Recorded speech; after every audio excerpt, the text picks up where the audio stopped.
Saya sudah berada di rumah saudara kita nih, keluarga kita di daerah Bengkong, Batam.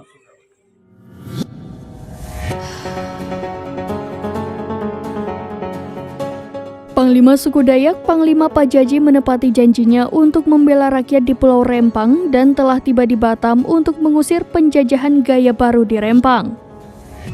Dilansir dari wartakotalive.com, kedatangannya di Batam diungkap Panglima Pajaji lewat unggahan di akun Facebooknya @panglima_pajaji_skw pada Senin 18 September 2023.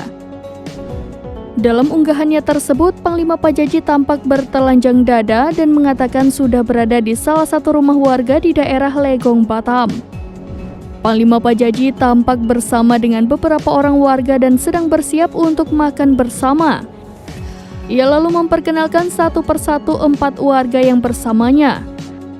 Panglima Pajaji kemudian menyerukan salam budaya suku Dayak di akhir videonya, yang artinya adil kepada sesama manusia, bercermin ke surga, nafas hidup itu berasal dari Tuhan.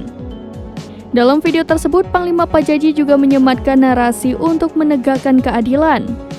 Setelah mengunggah video itu, Panglima Pajaji kembali membagikan 3 foto dirinya bersama warga di Batam. Ia kemudian menuliskan di foto yang diunggahnya bahwa kehadirannya bukan untuk meniadakan yang ada, tetapi menambah kekuatan yang sudah ada. Sebelumnya, Panglima Pajaji mengaku sangat murka melihat konflik dan kericuhan di Rempang, Batam, Kepulauan Riau. Sebab menurut Panglima Pajaji, konflik di sana merugikan dan menyudutkan rakyat Rempang, Batam.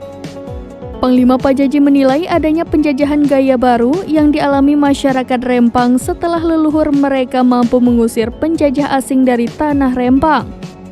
Karenanya, Panglima Pajaji mengaku akan mendukung perjuangan masyarakat Rempang mempertahankan tanah leluhurnya.